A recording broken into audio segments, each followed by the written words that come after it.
Hi అండి, అందరు ఎలా ఉన్నారు? సంక్రాంతి శుభాకాంక్షలు అండి అందరికీ.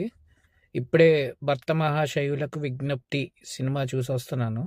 సినిమా ఎలా ఉందో తెలుసుకునే ముందు ఒక చిన్న లైక్ చేసి, షేర్ చేసి, సబ్స్క్రైబ్ చేయండి. ఛానల్ని సపోర్ట్ చేయండి. ఇలాంటి రివ్యూస్ ఇంకా మీకు వస్తూనే ఉంటాయి. సినిమా ఎలా ఉందో తెలుసుకునే ముందు నెగిటివ్ పాయింట్స్ గురించి మాట్లాడుకుందాం అండి. నెగిటివ్ పాయింట్స్ వచ్చేసి స్టోరీ బిగ్ నెగిటివ్. మనం చాలా సినిమాలు చూసాము. ఇలాంటి సినిమాలు ఎగ్జాంపుల్ మనకి ఇంట్లో ఇళ్ళలు వంటింట్లో ప్రియురాలు చాలా హిట్ మూవీ వెంకటేష్ది.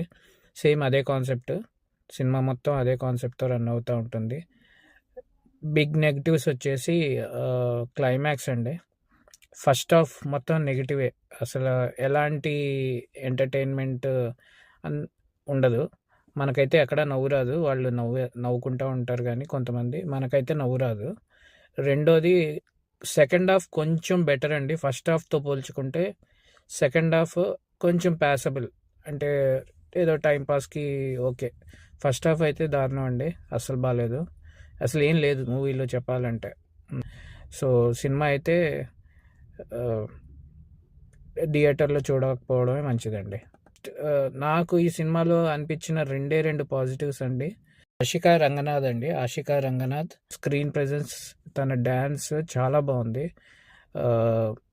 డింపుల్ హాయతి మంచి ఫ్యూచర్ ఉంటుంది అనిపించింది నాకు. తన స్క్రీన్ ప్రెజెన్స్ చాలా బాగుంది, డ్యాన్సెస్ కూడా చాలా బాగా వేస్తుంది. రవితేజ పక్కన చాలా బాగా చేసింది. సెకండ్ పాజిటివ్ పాయింట్ వచ్చేసి సెకండ్ హాఫ్లో వచ్చే ఫోక్ సాంగ్, అదొక్కటి బాగుందండి. సాంగ్ అయితే బీట్ అది బాగుంది. ఈ రెండేనండి సినిమాలో పాజిటివ్స్. రవితేజ కూడా హెల్ప్ చేయలేకపోయాడు సినిమాకి. ఇది సబ్స్టెన్స్ లేదు మూవీలో. మెయిన్ అంతకు మించి చేయగలిగింది కూడా ఏం లేదు పాపం రవితేజ కూడా. మేబీ తన స్క్రిప్ట్ సెలెక్షన్స్ చేంజ్ చేసుకోవాలండి రవితేజ. ఇంకా ఇప్పటికి కూడా మారకపోతే చాలా కష్టం. ఇప్పటికే చాలామంది కుర్ర హీరోలు వచ్చేసి వాళ్ళని డామినేట్ చేస్తున్నారు. స్క్రిప్ట్ విషయంలో చాలా జాగ్రత్తగా ఉండాలి. నెక్స్ట్ వచ్చే స్క్రిప్ట్స్ అన్నీ కొంచెం నీట్గా చూస్ చేసుకుంటాడేమో అని ఆశిస్తున్నాం.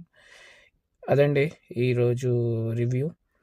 రేపు అనగనగా ఒక రాజు రివ్యూ రాబోతుంది. Stay tune to our channel. Okay, Rajasaab review and మన శంకర్ వరప్రసాద్ రివ్యూస్ కూడా మన ఛానల్లో అవైలబుల్ ఉన్నాయండి. అవి కూడా చూడండి ఎవరైనా చూడకపోతే. ఛానల్కి ఒక లైక్ చేసి షేర్ చేయండి. Okay, subscribe.